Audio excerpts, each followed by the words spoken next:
Week 0 is in the books, and we are finally starting the season. Oh, man. Finally starting the season. We're finally here.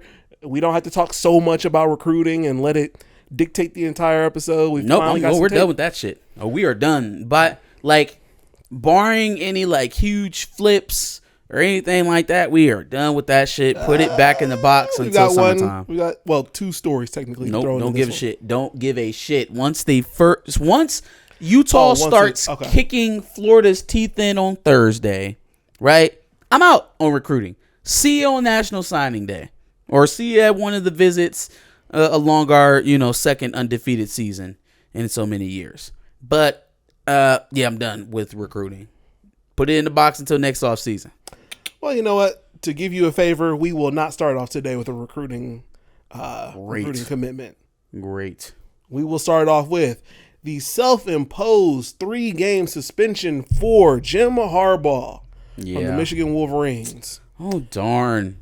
Really wanted him for that game on Peacock versus ECU. Yeah. Would have been nice to see. But I'll take Jesse Minter in game 1 versus ECU. Jesse Minter, okay. I will take a combination of Jay Harbaugh and Mike Hart in game 2, right, against UNLV. And then game 3 against, who do we play? Bowling Green. Yes. We got Sharon Moore getting his go. That's crazy. And then, you want to know who the assistant head coaches are for all 3 of the games? All right, so one of them is going to be Ben Herbert, right? Strength and conditioning coach. Mm-hmm. That's a pretty good pick. You know who this man picked for his other assistant head coach? He didn't pull his daddy out the stands. He didn't pull his daddy out the stands and said, fuck it. Yo, when we suspended, my dad gonna coach the games. That's how much I don't give a fuck. That's how much I don't need to be in the building. Okay? I'm gonna go get my 80-year-old father to come and coach this game, and we're gonna win by 50. Well. Hey, the NCAA is an absolute joke of an organization. Imagine turning down a negotiated 4-game suspension, right? And then Michigan going back and being like, you know what? We're not going to let you take this all the way to the committee just so that kangaroo court can say, oh, yeah, no, 4 games isn't enough. We want 6. And then you take me out for half the season in 2024 when we have the toughest out-of-conference schedule in America, or just the toughest schedule, period. We got USC, we got Texas, we got Ohio State, we got Penn State. We have the toughest schedule in America next year. We want to get you for 6 games when you actually need to be there.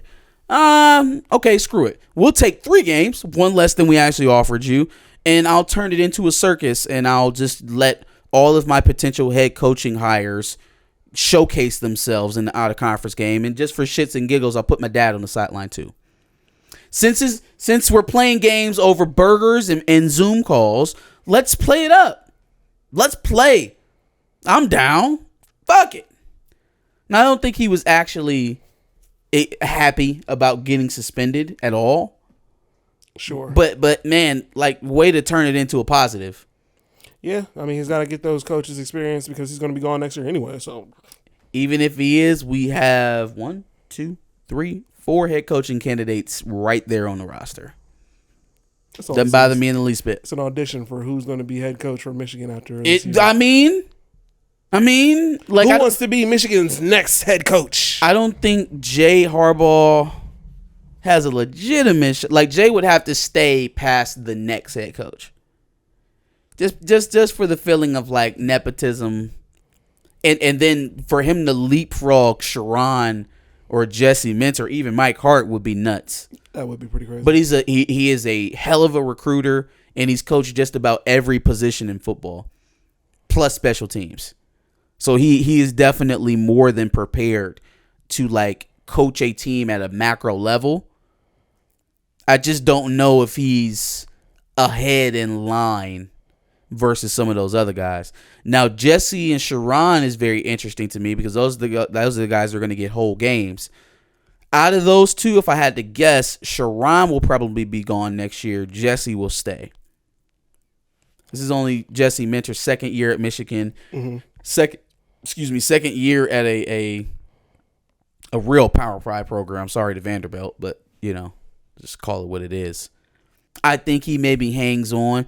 Even maybe Sharon, depending on the job offers that he gets. I think Sharon might be sniffing around Oklahoma. I think he wants to see what Brent Venables does down there and sees maybe if they come calling his way. Well, I think if they have another shit season like they did last year, it's a good shot. I don't think he's smelling around Oklahoma. I think he's smelling around Norman thinking, hey, man, that job comes available. I would love to be there. But I think he would take the Michigan head coaching job if it was offered to him, too. Ooh, especially being that they're going into the SEC. Yeah, if they have another shit season, they might be looking to change before going. Now, Mike Hart is my guy. That's who I would like to see coach this team one day. So there's a little bit of bias involved in that. So I'm glad he's at least getting a shot. But I would take the elevation to offensive coordinator in the short term if somebody else got the job after Jim. At least you're getting some sort of promotion. Yeah, but the fact that this is the conversation that we're having, we are so well equipped to have it. So I'm not at all disappointed in how these first 3 games played out. And then when we revisit next year in the offseason, he will have already served 3 games. So even if the infraction committee comes back and they're like, all right, well, we need an additional 2 games, that's what it'll be. It won't be, all right, well, we need 6 games. Well, no, I already served 3. And then we were going to negotiate that down anyways to maybe 4 or 5. So let's take the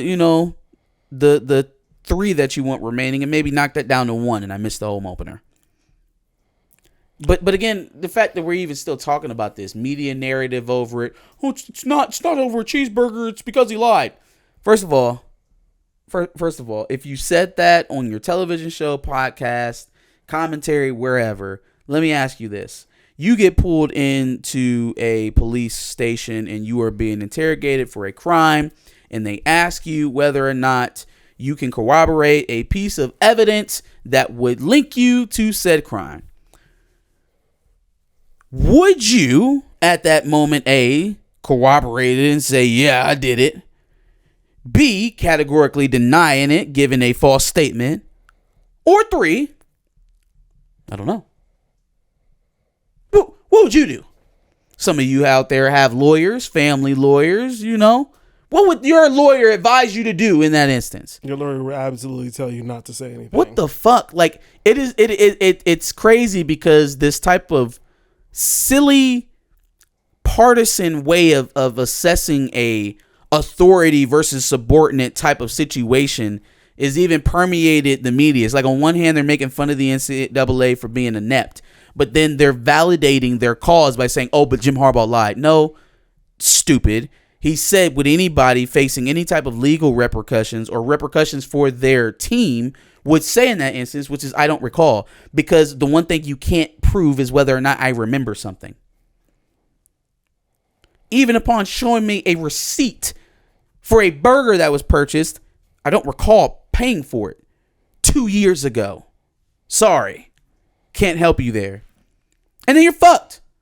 Unless you're going to pull in the restaurant employee that took his payment to testify that it came from Jim Harbaugh.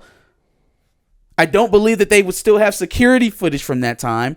What are we doing? You can't prove this. And they are the ones that are driving this issue forward. So why are we treating it like Jim is the one who's pushed it too far?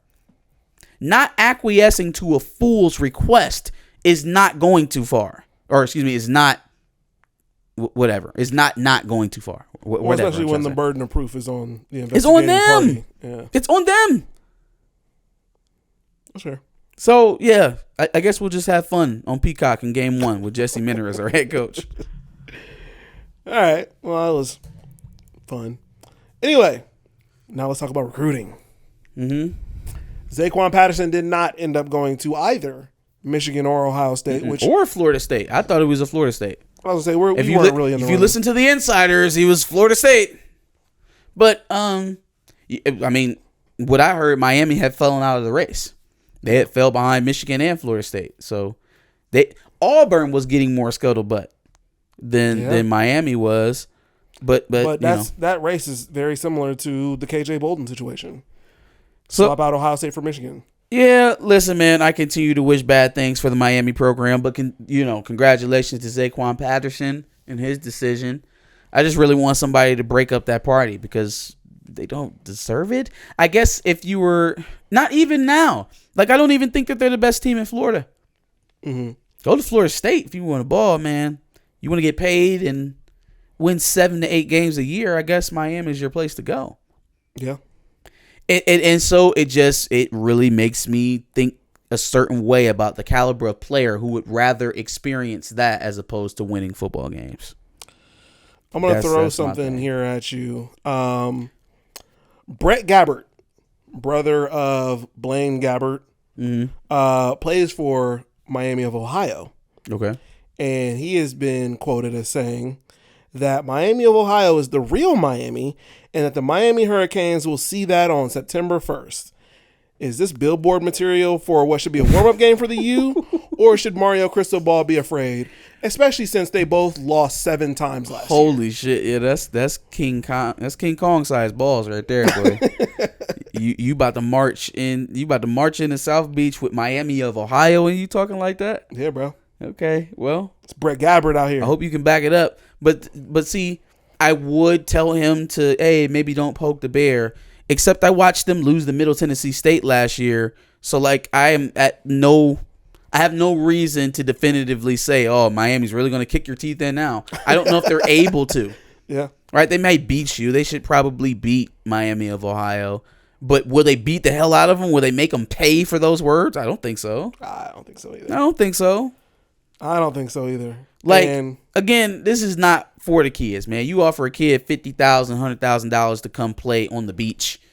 I don't know how you could turn that down. Yeah. But, decision making from teenagers aside, the way that they're operating down there feels sleazy. The way that they recruit feels sleazy. And it doesn't produce. And they're not producing. They haven't produced in years. In years. It's really funny how some of these programs get propped up in recency, right? And it's because of the media apparatus. It's because of ESPN and Fox and Big Ten and whoever else hypes up these teams in the short term. Tennessee got themselves a nice couple strings of quarterbacks from Hooker down to Nico, and now all of a sudden they're up and rising.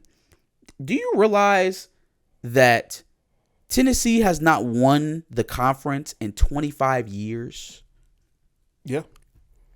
They have not won an SEC championship in 25 years. Now, it's very popular to pile on Michigan and talk about what they haven't done and this and that and third. Imagine not winning a title, because it's not like they won a national title in spite of not winning the SEC. They haven't won a championship in any form in a quarter century. Yeah. Yep. So, miss me. Like, even in our darkest times, we couldn't say that. We couldn't say that. No, you wouldn't be able to say we went 25 years without doing some shit. Okay? So, again, it's not like we're in a very dissimilar place with Miami either. When's the last time Miami won the SEC? 2003? ACC, excuse me. 2003? Yeah. Okay. So 21 years is where we're at right now? Going on 21 years? It's been a while. But, congratulations on the recruiting class that you bought this year. And yet Hurricanes fans and Volunteer fans will still talk shit with the best of them. Yikes. Anyway, also, Buckeyes got a recruiting win in Edric Houston, bringing our 5-star total to 5, bringing it to a total of 5. So, yeah, it's interesting. One of those 5 stars came after an off-season workout, a glorified off-season workout, but we won't re-entertain that conversation. I mean, congratulations, man. It's not dissimilar for y'all to have that amount. What is interesting is being in some of these groups where Ohio State recruiting is being discussed and just seeing the absolute petulism. It is so spoiled to watch. Like, oh no, still fire Larry Johnson because he missed on Lightfoot and Mayo and blood. It's like, no, legit. Like the having Edric Houston and Justin Scott is regular for Ohio State. This should have already been. Hey man, he should every be fired fan for his base misses. is idiots. Okay, so let's not judge an entire fan base off of somebody saying stuff like that. Yikes! I mean, I'm just saying, man. The man does have legitimate heat. Yep. He has legitimate heat from the fan base, and that's with bringing in consistent 5-star talent. Now, has he developed that 5-star talent? Well, I think 3 sacks from JTT last year and 4.5 from Jack Sawyer would tell you. It's been a while. It's been a while. I have a hunch. Hey, 7 sacks between 2 guys that are supposed to be all world is nuts. I have a hunch that number is going up between the 3, including Mike Hall Jr. Boy, Mike Morris had 9 in 8 games. 9 games. That number's going up. Just throw that out there. Maybe y'all should put JT at Jack DB. Oh yeah, no. What? Yeah, because of the interception. Okay, all right. No. But anyway, glad to have Edric Houston because that's obviously a nice little addition to the defensive line. Hopefully, it's enough to keep Larry Johnson from strangling Jim Knowles, but I think he'll be all right. Have fun. I mean, I don't know what y'all want me to say, man. I don't expect it to be any different because at the end of the day, they practice every day versus a finesse offense. And when that happens, it gets very hard to turn it on versus a team that bashes their heads into a wall every day. And I don't think that's going to change until somebody's philosophy changes. You had some smoke for Colorado and wanted to go over their schedule and see what we predict as far as wins.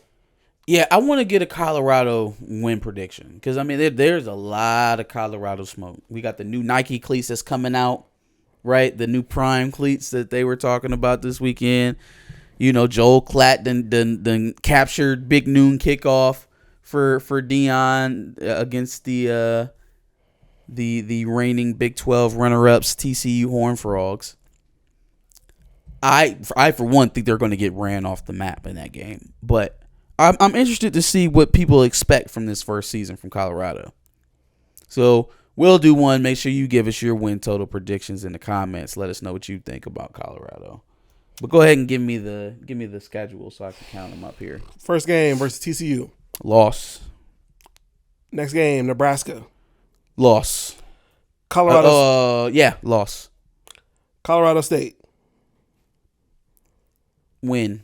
They'll beat Colorado State. So that's 1 and 2. Oregon. Loss. USC. It's 1 and 3. Loss. 1 and 4. Arizona State. Win. Stanford. Fuck. Win. UCLA. That's 3 dubs. Loss. 3 and 5.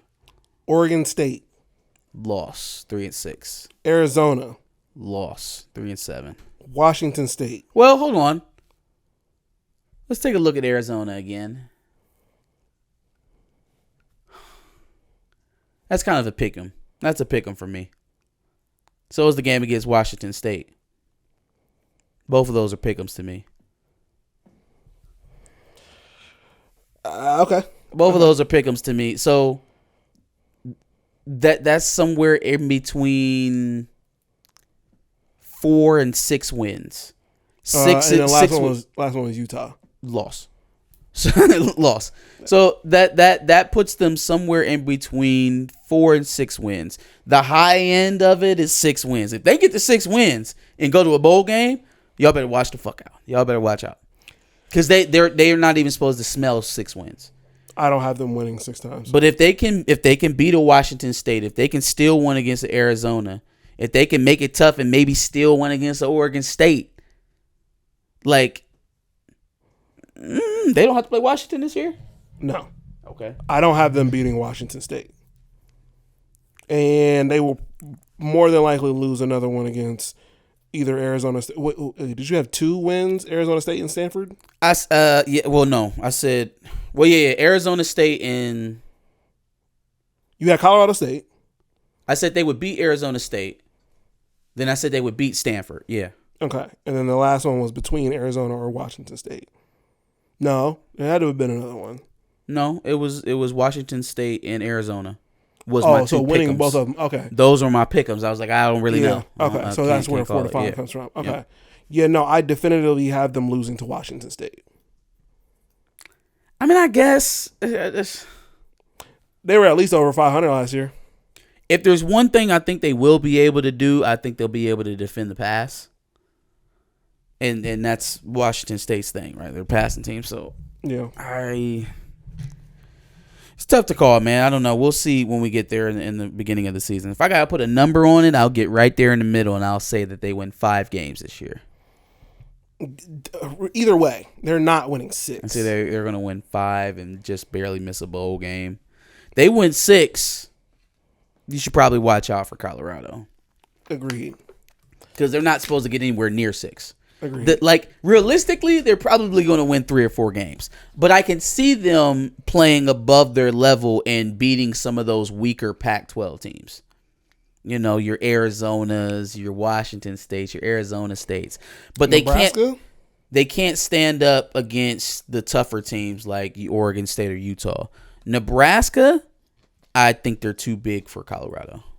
Even right now, they're too big in the trenches. I have Nebraska for sure winning.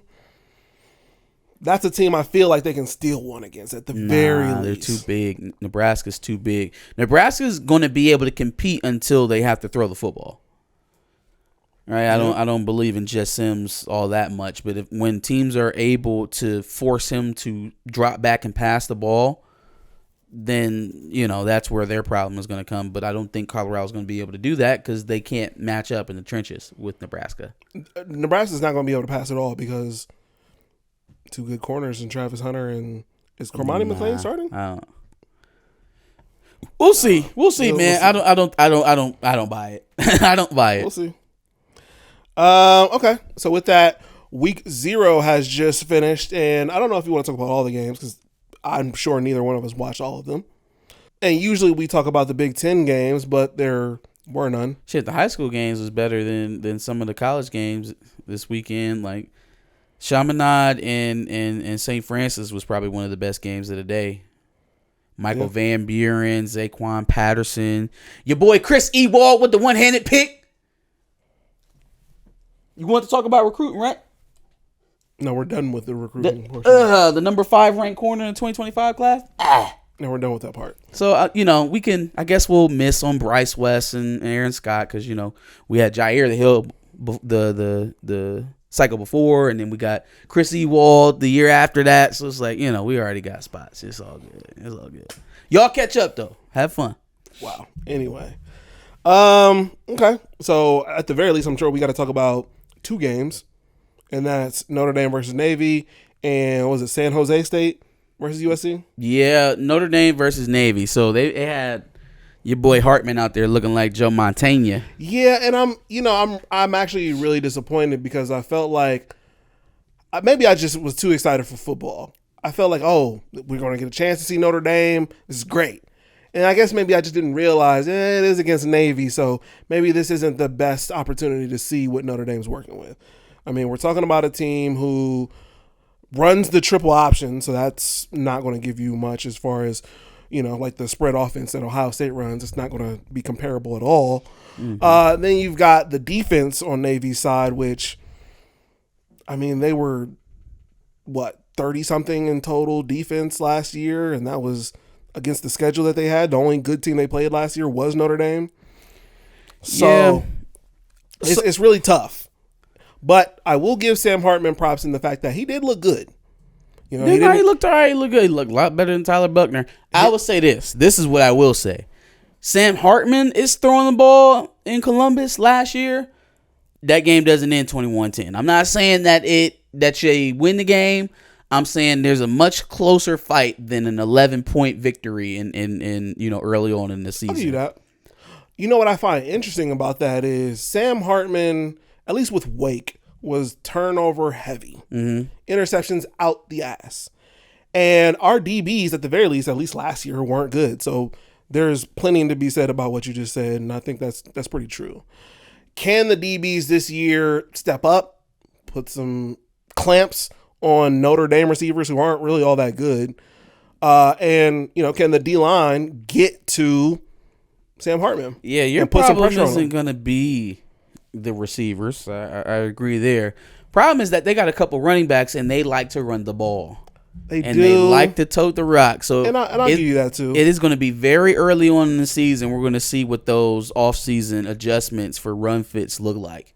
We will know right away. It's not going to take us very long. I'll give you that. But I'm also wondering if Audric Estime is going to show up dropping the ball. I'm gonna chalk that up to week 1 jitters. He's a first-time starter. He fumbles the ball. I'm gonna let it go. I don't think he does. Maybe it is first week jitters, but he fumbles the ball a lot. So first game back, we'll see. Now, if it ends up being a theme leading up into the game, then sure, yeah, something to be concerned about. Yeah.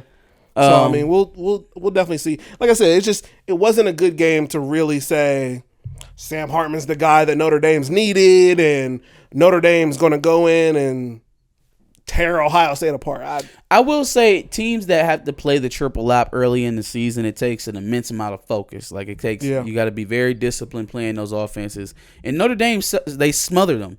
Like even as impressive as the offense looked, it was the defense that really kept that game going because they didn't let Navy hold on to the ball. Mm-hmm. They didn't let them stay on the field. They didn't let them pick up first downs, and they made them punt it, which made it virtually impossible for Navy to keep up.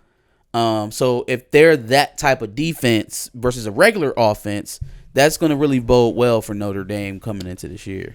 Speaking of wondering how pressure is going to affect Sam Hartman, they've got Joe Alt, who's probably one of the best linemen in college football right now. And that's going to be interesting. I'm sure he's probably going to play against JT.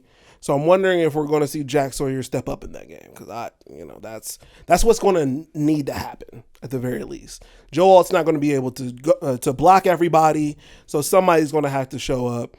And if Joe Alt's going to be against JT, which is more than likely going to happen, where is the rest of the line? Are they going to step up in that game? Because if you get that pressure on him, Sam Hartman's going to throw a pick or two. Shit, y'all got a conference game to open up the season. Y'all got Indiana to start. Yeah. Tom Allen about to come in here and get a dub. No, he's not. Got to get his dub. No, he's not. I ain't scared of Kyle Brown or Devin McCord. Kyle Brown or Devin McCord is crazy. He's scared of them. Absolutely crazy. Yeah, no, he should definitely be afraid of whoever we put at quarterback because it's Indiana. He said, "To hell with Kyle Brown and Devin McCord." Actually, from what I'm hearing, they're both going to play. So we still don't know. This is going into the season. They could announce before the week starts. Why don't y'all just do it? Try the Michigan method. No. We'll lend it to you. We'll lend it to you. Quarterback. We will lend you the Michigan method. Oh, no. So game 1, go ahead and start Kyle McCord. He's the incumbent, right? You let him go. And then game 2, we'll hand it over to Devin Brown and we'll compare. Give me a quarterback, Ryan Day. Just give me a quarterback. I don't think he has one, which I know that's not something that y'all want to hear. I don't mind hearing it. I don't think he has one right now. I think when people say that from opposing fan bases, I think they think it's a bad thing.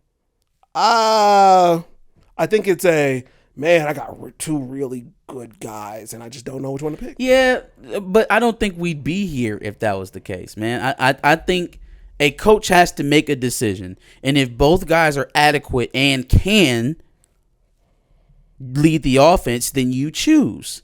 Yeah. You pick which way you want to go with your offense. I think you sit up here and you do this twiddling of your thumbs and maybe we'll figure it out in the season shit. If you ain't figured it out, if neither one of those guys has proven to you that they can do it yet. I think at the very least, and I'm going to cross my fingers and knock on wood, because I don't know for sure, he wants to see how they look in a game, and then he'll finalize his decision. Off of Indiana? We'll see. Don't lose the very game. Least. Look, I said I wanted a quarterback fucking going around into the shuffling season. quarterbacks and lose to Indiana. Stop oh my it. God! Stop it. Oh Stop wow! Stop it! I said I wanted a quarterback by the beginning of the season, and now I'm already blending into the season a little bit. But hard cap at the end of week 1, have a quarterback, please. Also, I got into an argument with a guy on Twitter. And I'm looking through his replies and things like that. And bro really seems to think Oh, funny thing about the whole thing is, bro is one of those realistic Buckeye fans.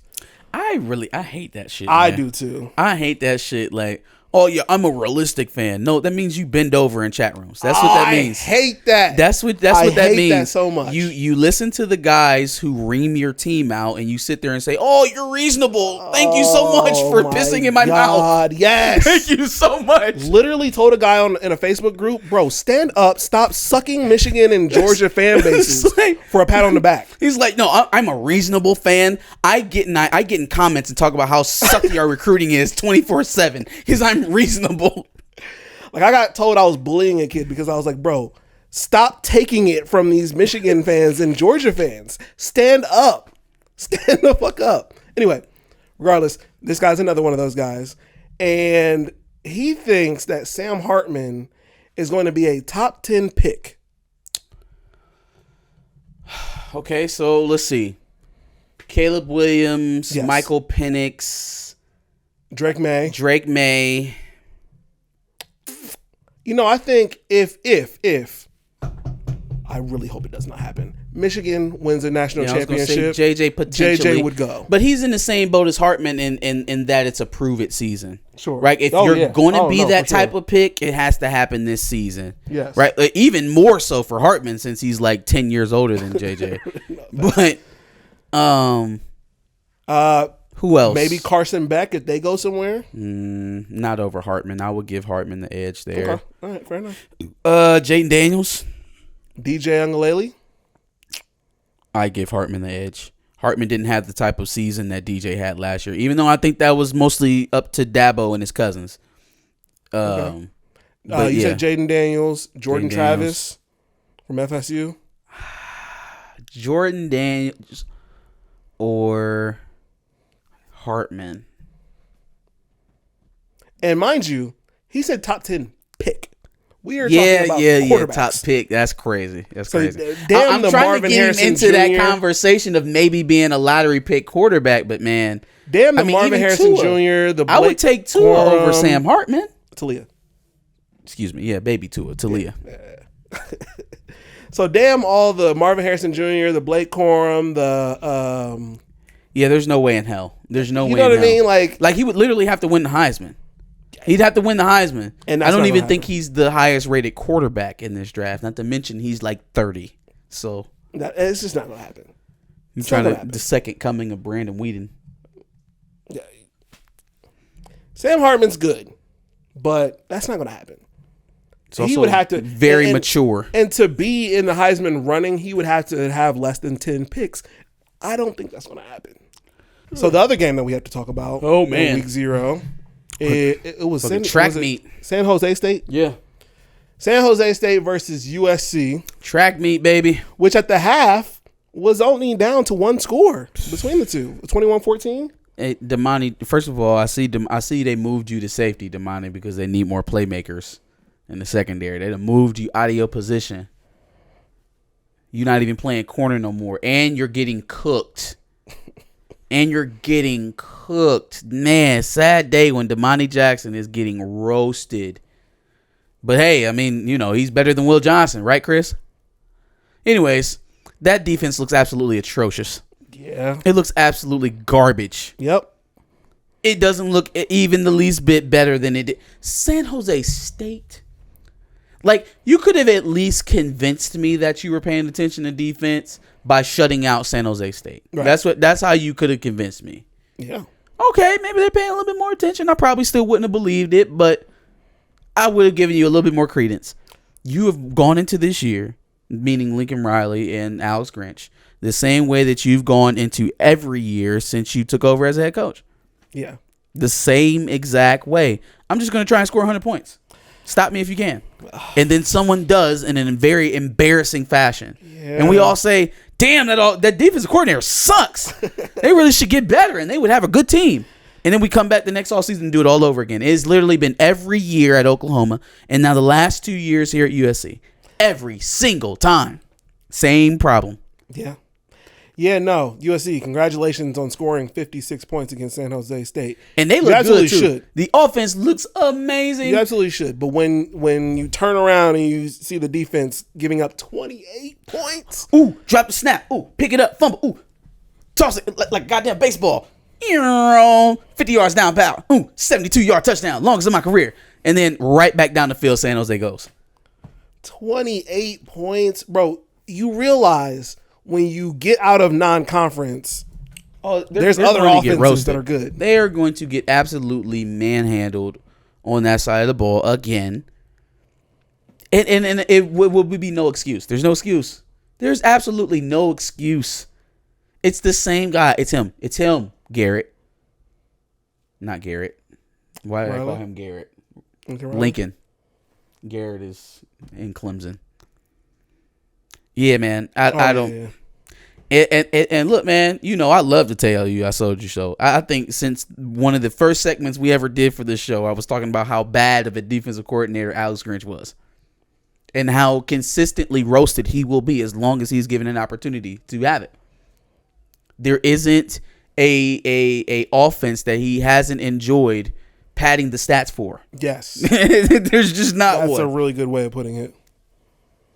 So, yeah, as long as Alex Grinch is still on that staff, USC will never be a threat to anyone for anything. Not even to win the Pac-12 in the last year that they will be there, because they just can't stop anyone. They can't stop a soul. I mean, I just know if it was Ohio State and we were playing a team like that and we gave up 28, I'd be shook. And I'm sure you would feel the same way about to Michigan. San Jose State. Come on, man. You're supposed to be able to take a slight of talent and leverage that. Yeah.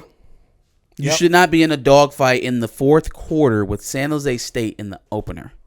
Agreed. Are you not embarrassed? I will give props to Zachariah Branch, who 96-yard kickoff return touchdown. He caught a touchdown. He looks crazy. 232 all-purpose yards. Bro looks like Jeff Dempps mixed with Percy Harvin. That shit is crazy. Should have been a Buckeye. Nah, he where he need to be, because that shit looked nuts. It looked like a damn video game. Him out there running like that. Ping ping. He wouldn't have played. No, he wouldn't have. He wouldn't have played. See, he's getting the ball. Yeah. At USC. Well, because he's probably going to be one of the playmakers for USC. Well, sure, but they obviously have other playmakers as well. It's not like they needed him to play, but they let him play. Playmaker, but no. Yeah. But he's getting an opportunity, and he took full advantage of it. Yeah, in that crowded ass wide receiver room. Bing, bing. That was already crowded. They already had Ennis and Carnell Tate. Mm-hmm. Carnell Tate. If what Marvin Harrison Jr. is saying is true, I'm sure what a teammate is saying about another teammate is 100% accurate. I said if what he's saying is true. Positive. Yeah. Anyways, I'm so glad that we no longer have to listen to camp chatter or anything like that. Fucking recruiting news. I get to just wake up on Saturday mornings, crack a red stripe out of the freezer, and get ready to watch football. Thank you, Jesus. We've made it to the season. Red Stripe is not paying for the promotion here. Hey, I just let y'all know what I drink. You know, it is what it is. Red Stripe, highlight us. You let us know what game you are looking forward to most coming up in week 1, and also what you thought about week 0. Put it in the comments down below. Make sure you like, share, and subscribe. Come back next week for another House Divided episode. Absolutely. Make sure you check out our previous video where we discussed something Michigan. Elias Rudolph. Was that what it was? I thought that was 2 weeks ago. Nope, that was last week. Oh, it was last week. It was last week. No, it wasn't. Michael Orr in the Blind Side. Oh, yeah. So make sure you check that one out, as well as the Elias Rudolph video. Make sure you check in with us every week. We like to do this every week. And make sure that you check out our new channel, where we are providing clips from the House Divided podcast. I don't know if I want to pull that bag out of the cat, because I think we still got a cat out of the hat. Because I think we still got to get approved for Apple and all that stuff. But a couple weeks, we'll be there.